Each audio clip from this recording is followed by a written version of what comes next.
Good morning प्यारे बच्चों। आपने कल पूर्णांकों की संख्या रेखा बनाई थी, जिस पर लिखे गए पूर्णांकों को यहाँ पर मैंने लिखा है, जिसमें सबसे बीच में आपका 0 लिखा है। और अगर हम दाईं ओर चलते हैं तो +1 यानी प्लस का 1, धनात्मक 1, 2, 3, 4, 5, 6, 7 और इसी तरीके से आगे भी धनात्मक पूर्णांकों को लिखा जा सकता है। इसी तरीके से बाईं ओर अगर हम चलते हैं तो -1, -2, -3 यानी -1, -2, -3, -4, -5, -6 इस तरीके से हम बाकी पूर्णांकों को भी माइनस में लिख सकते हैं, यानी ऋणात्मक भी लिख सकते हैं। अब हम पढ़ने वाले हैं पूर्णांकों का योग, यानी अगर हम दो पूर्णांकों को आपस में जोड़ना चाहते हैं, योग करना चाहते हैं तो किस तरीके से करेंगे। तो सबसे पहले मैंने लिखा है दो धनात्मक पूर्णांकों का योग।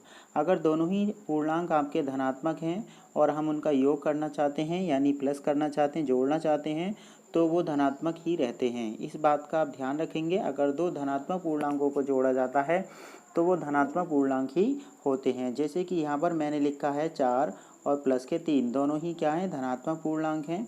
और दोनों ही धनात्मक पूर्णांक को योगफल करने के बाद भी एक धनात्मक पूर्णांक ही हमें मिलता है। जैसे कि यहाँ पर 4 लिखा है, 3 लिखा है और 4 + 3 करने पर हमें कितना मिला है, 7। दोनों ही धनात्मक पूर्णांक हैं और जोड़ने पर भी धनात्मक पूर्णांक ही मिलता है। उसके बाद हम करते हैं दो ऋण पूर्णांकों का योग। तो देखिए दोनों ही संख्याएं आपकी ऋण हैं, जिसमें -4 और -3 लिखा है। इसके बाद बीच में हमने लगाया है योगफल का चिन्ह, ठीक है। लेकिन हम दोनों ही संख्याओं को ऋणात्मक ही रखते हैं, लेकिन वो आपस में जुड़ जाती हैं। ऐसा केवल तभी होता है जब दोनों ही संख्याएं क्या हों, ऋण संख्याएं हों। तो वो संख्या आपस में जुड़ तो जाएंगी, लेकिन ऋण चिन्ह ऐसे ही लगा रहेगा। इसका मतलब अगर हम एक बार प्लस लिखते हैं, एक बार माइनस लिखते हैं और बीच में कोई संख्या नहीं होती है तो वो प्लस माइनस माइनस ही रहता है। इसी तरीके से तीसरे नंबर पे मैंने लिखा है एक ऋण और एक धन पूर्णांकों का योग। वास्तव में हमें लिखना तो एक योगफल है, जिसमें -4 और 3 लिखा है, लेकिन वास्तव में ये संख्या आपस में व्यवकलित होंगी यानी घट जाएंगी। जिसमें -4 और +3 में बड़ा अंक आपका 4 है जो ऋण है, इसलिए आंसर जो आएगा वो ऋणात्मक आएगा। और बड़ी संख्या 4 में से हम 3 को घटा देंगे, लेकिन बड़ी संख्या का चिन्ह ही हमेशा बाद में आता है। जैसे कि -4 + 3 लिखा है तो बड़ी संख्या है आपकी 4, जिसका चिन्ह है ऋणात्मक, इसलिए 4 में से 3 आपका व्यवकलित हो जाएगा, घट जाएगा, जिससे आपका बनेगा -1।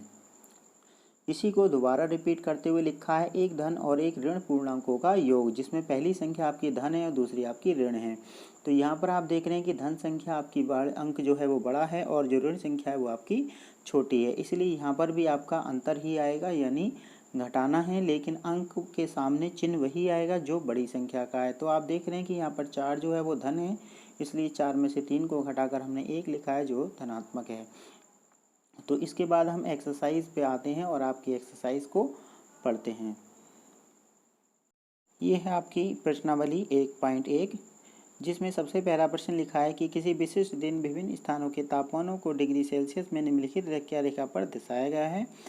तो जिसमें सबसे पहले आपको देखो, सबसे बीच में आपका 0 लिखा है। 0 से अगर हम दाईं ओर चलते हैं तो शिमला, ऊटी और बेंगलोर के तापमान को दिखाया गया है, और बाईं ओर श्रीनगर और लाहौल स्पीति के तापमान को दिखाया गया है। इन्हें हमें संख्या रेखा से देखकर अपनी उत्तर पुस्तिका में लिखना है। तो पहले हमें ए पार्ट में लिखा है इस संख्या रेखा को देखिए और इस पर अंकित स्थानों के तापमान लिखिए। तो यहाँ पर जो तापमान दिखाए गए हैं वो 0 से यानी 0 से दाईं ओर 5, 10, 15, 20 और 25 के रूप में दिखाए हैं, जिसमें बीच में 5-5 का अंतर है। ये जो डॉट निशान लगे हैं ये भी आपके बीच के अंकों को प्रदर्शित करते हैं।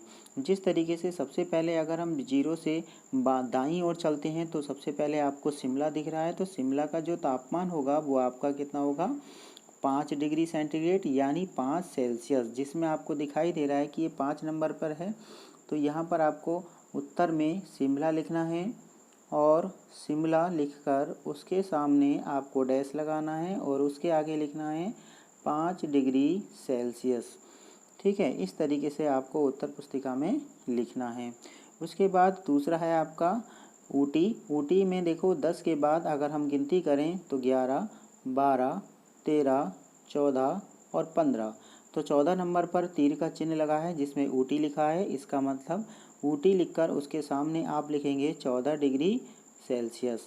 बेंगलोर की अगर हम बात करें तो 20 के बाद 21 और 22 नंबर पे आ रहा है, इसलिए बेंगलोर का तापमान होगा 22 डिग्री सेल्सियस। तो ये आपको अपनी उत्तर पुस्तिका में लिखना है। उसके बाद बी में लिखा है उपयुक्त स्थानों में से सबसे गर्म और सबसे ठंडे स्थानों के तापमानों में क्या अंतर है। अच्छा, इसमें हम जीरो से बाईं ओर नहीं गए हैं, जबकि हमें ए पार्ट में बाईं ओर के तापमान को भी लिखना है, जिसमें जीरो के बाद -1 -2 यानी श्रीनगर का तापमान होगा -2 डिग्री सेल्सियस, -2 डिग्री सेल्सियस। और लहू स्पीति का तापमान 5 के बाद 6, 7, 8 यानी -8 टेम्परेचर होगा। संख्या रेखा पर जैसे कि आप जानते हैं, जैसे ही हम बाईं ओर बढ़ते जाते हैं हमारे संख्या रेखा पर संख्या का मान कम होता जाता है और दाईं ओर बढ़ने पर संख्या का मान बढ़ता जाता है। तो बी पार्ट में लिखा है कि उपयुक्त स्थानों में से सबसे गर्म और सबसे ठंडे स्थानों के तापमानों में क्या अंतर है। अंतर का मतलब हमें कम या ज़्यादा बताना है। अगर हम लहू स्पीति की बात करते हैं तो यहाँ पर आपको लिखा गया था -8, यहाँ पर लिखा गया था -8। अगर हम -8 यहाँ पर प्रदर्शित कर देते हैं -8, और सबसे इधर है आपका बेंगलोर को लिखा गया था 22। तो हम 0 से 22 इधर चलते हैं और 0 से 8 इधर चलेंगे। तो कुल मिला के अगर हम यहाँ से गिनती करना शुरू करें तो टोटल हमारा बैठेगा 22 और 8 30। इसका मतलब दोनों में 30 डिग्री सेल्सियस का अंतर है। अगर हम इसको करना चाहें तो 22 माइनस 8 कर सकते हैं, लेकिन माइनस और माइनस प्लस हो जाएगा जिससे आपस में जुड़ जाएंगे और ये हो जाएगा आपका 30। तीसरे नंबर पे सी में लिखा है लहू स्पीति एवं श्रीनगर के तापमानों में क्या अंतर है। तो तापमान श्रीनगर और लहू स्पीति की बात करें तो उसके बीच में जितने भी चिन्ह लगे हैं उनको आप गिनती कर सकते हैं, उससे आप उनका अंतर भी निकाल सकते हैं।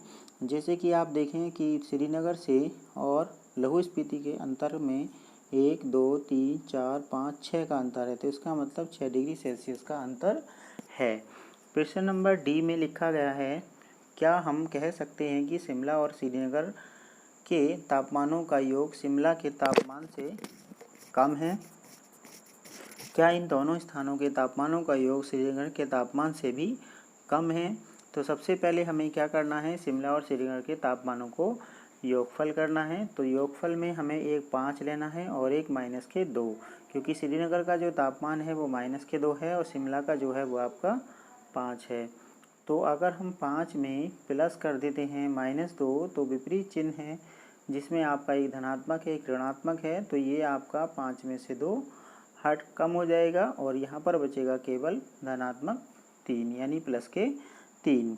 इस तरीके से इनका अंतर आ जाता है 3। तो क्वेश्चन में पूछा गया है क्या हम कह सकते हैं कि शिमला और श्रीनगर के तापमानों का योग शिमला के तापमान से कम है। तो हाँ, शिमला के तापमान से कम है, जो कितना है 3 है। इन दोनों के स्थानों के तापमानों को योग श्रीनगर के तापमान से कम है। नहीं, ऐसा नहीं है, श्रीनगर के तापमान से अधिक है, क्योंकि माइनस में दी गई संख्या प्लस में दी गई संख्या से हमेशा कम होती है। तो आप इस पहले प्रश्न को अपनी कॉपी पर करेंगे संख्या रेखा बनाकर, और इससे आगे के प्रश्नों को हम कल अगली